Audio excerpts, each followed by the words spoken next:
What's up, guys? Kirk here, OCD Mountain Biking. We're here again at the Hoot Trail in Nevada City, and we're going to give this thing a shot for the second time and have some fun today. So let's get on out there. Got my buddy Jace behind the camera here. He's going to be hitting the trail with me, and we're going to have some fun. So let's go.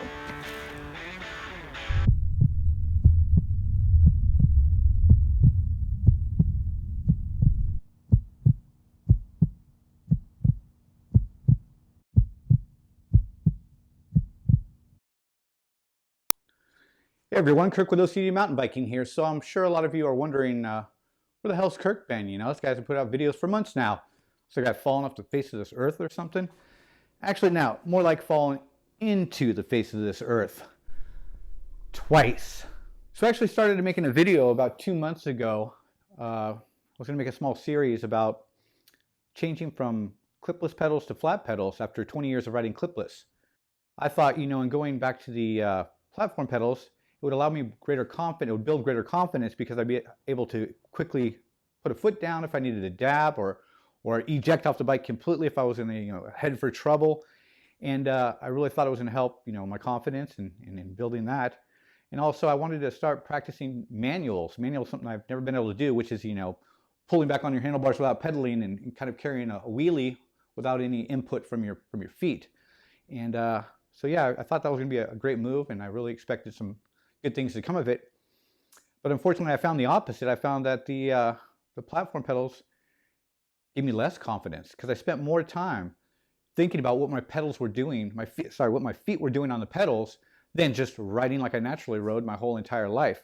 I bought these new pedals, these Saint pedals. These are Shimano pedal, and they have some really, really aggressive spikes in them, or these little screws actually that stick out quite far. And I also bought some new 510 shoes that are supposed to be really grippy on these pedals. Well, that's exactly what they were, super grippy. So grippy when you're on the pedals that you couldn't slide your feet around. You had to actually lift your foot up, reposition it, and put it back down. So when I was riding, instead of, just always having my feet in the exact same perfect position where I do with my clipless, I was always repositioning them and not really focused on riding. I was more focused on what the heck my feet were doing, which in turn obviously bred less confidence.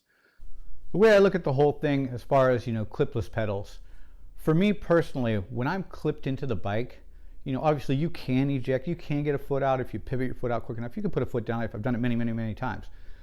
But ultimately, when you're riding clipless, it forces you to get technically better at your core riding skills. There's no real quick bailout or easy way out. It kind of forces you to be a better rider technically, to choose better lines, and to make smarter decisions when you're riding up or down the mountain or whatever you're doing out there. I love my clipless pedals. I feel safe. I feel good. I never feel like I'm in real trouble because I'm attached to the pedals. I always feel like, if I have to, I can get out. I mean, I have the tension set on these very low just for that, just in case something does happen. And I also missed, with the platforms, you don't have the ability to pull up and push down on the stroke. You can only push down. You can't do, circles with your pedal strokes. You're just pushing down. And I did notice that climbing the hills, that I do, in fact, use a lot of pulling action on the pedals as well when I'm clipped in. Of course, this is all, personal preference. Whatever you're comfortable with, ride that. Ride what you're comfortable with. Go out there with confidence and have fun.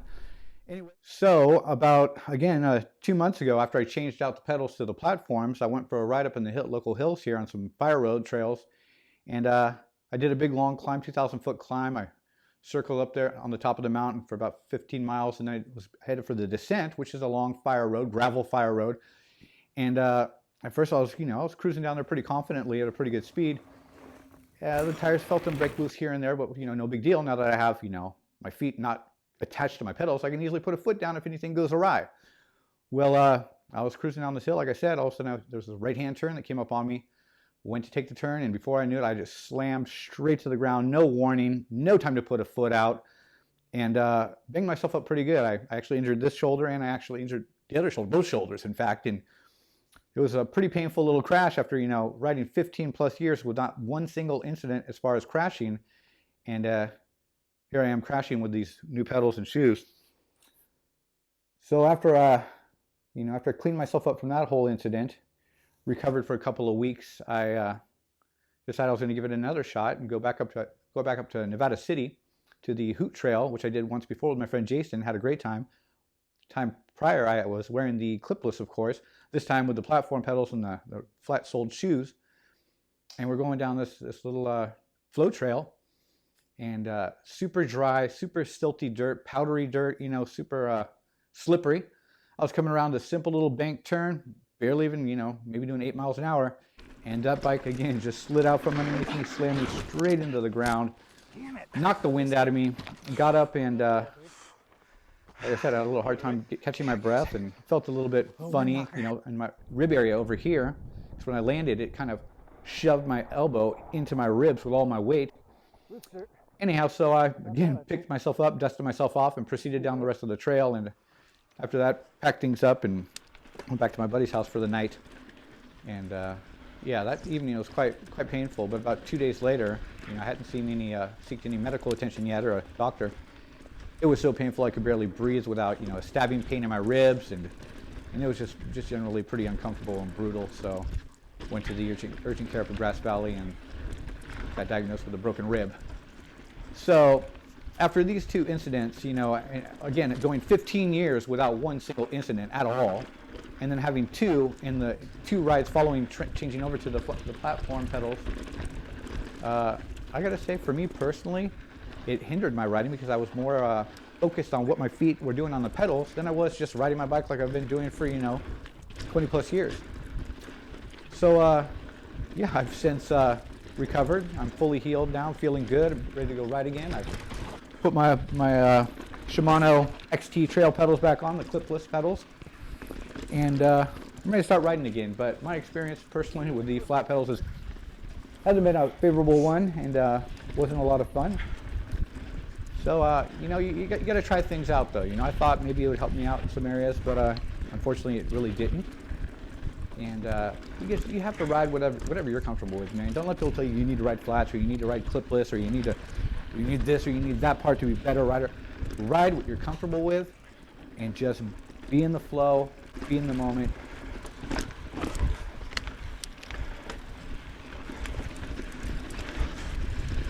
That was my experience with the flat pedals. So anyways, I'm glad you guys stuck around. I'm glad to see I'm going to be getting back out there on the trails and riding more and doing some more product reviews. And I wanted to let you guys know that I am still around. I just had a couple of incidents, and hopefully those are all behind me. Won't have another incident for at least another 20 years, hopefully. So thanks for joining me today. I look forward to making future videos and you guys watching. I hope you guys are doing well. God bless, and we'll talk to you later.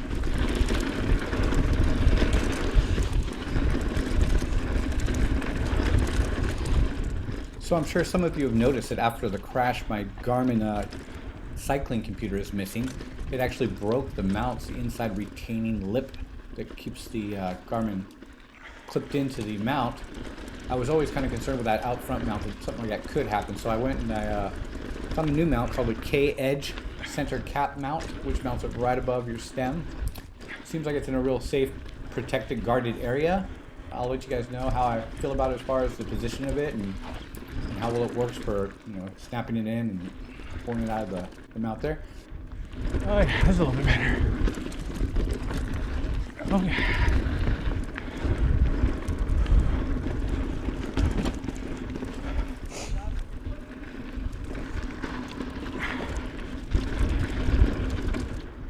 Well, thanks for joining me today. I hope you enjoyed the video. If so, please hit the like button. And if you haven't already done so, subscribe for future videos.